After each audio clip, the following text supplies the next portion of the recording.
بسم اللہ الرحمن الرحیم۔ السلام علیکم ناظرین۔ بادشاہ وقت نے اپنے وزیر سے پوچھا، یہ میرے نوکر مجھ سے زیادہ خوش کیسے رہتے ہیں جبکہ ان کے پاس کچھ نہیں اور میرے پاس کسی چیز کی کمی نہیں؟ وزیر نے کہا، بادشاہ سلامت، اپنے کسی خادم پر قانون نمبر 99 کا استعمال کر کے دیکھیے۔ بادشاہ نے وزیر سے پوچھا، اچھا یہ قانون نمبر 99 کیا ہوتا ہے؟ اس نے کہا، بادشاہ سلامت، ایک سراہی میں 99 درہم ڈال کر سراہی پر لکھیے، اس میں تمہارے لیے 100 درہم ہدیہ ہے۔ رات کو کسی خادم کے گھر کے دروازے کے سامنے رکھ کر دروازہ کھٹکھٹا کر چھپ جائیے اور پھر تماشا دیکھ لیجئے۔ بادشاہ سلامت نے جیسے وزیر نے سمجھایا تھا ویسے کیا۔ بادشاہ نے ایک سراہی میں 99 درہم ڈالے اور اس پر لکھ دیا، یہ 100 درہم تمہارے لیے ہدیہ ہے۔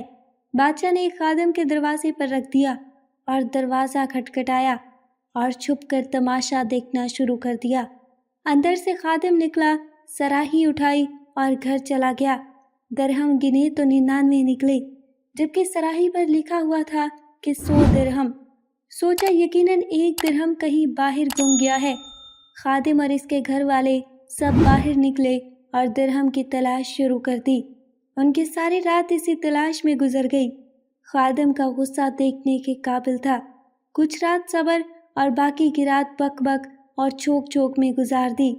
خادم نے اپنی بیوی بچوں کو سست بھی کہا کیونکہ وہ درہم تلاش کرنے میں ناکام رہے تھے۔ دوسرے دن یہ ملازم محل میں کام کرنے کے لیے گیا تو اس کا مزاج مکدال، آنکھوں سے چکراتے، کام سے جھنجھلاہٹ، شکل پر افسردگی آئی تھی۔ بادشاہ سمجھ گیا کہ 99 کا قانون کیا ہوا کرتا ہے۔ لوگ ان 99 نعمتوں کو بھول جاتے ہیں جو اللہ تبارک و تعالیٰ نے انہیں عطا فرمائی ہوتی ہیں اور ساری زندگی اسی نعمت کے حصول میں سرگردہ رہا کر گزار دیتے ہیں جو انہیں ملی نہیں ہوتی، اور یہ والی نعمت بھی اللہ کی کسی حکمت کی وجہ سے رکی ہوئی ہوتی ہے، جسے عطا کر دینا اللہ کے لیے بڑا کام نہیں ہوا کرتا۔ میرے عزیز لوگوں، اپنی ایک نعمت کے لیے سرگردہ رہ کر اپنے پاس موجود 99 نعمتوں کی لذتوں سے محروم ہوتے ہیں۔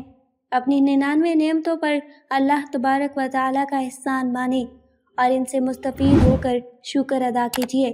اللہ ہمیں اپنا شکر گزار بندہ بنا دے۔ اللہ پاک ہم سب کو سمجھنے اور نیک اعمال کرنے کی توفیق عطا فرمائے۔ آمین ثم آمین۔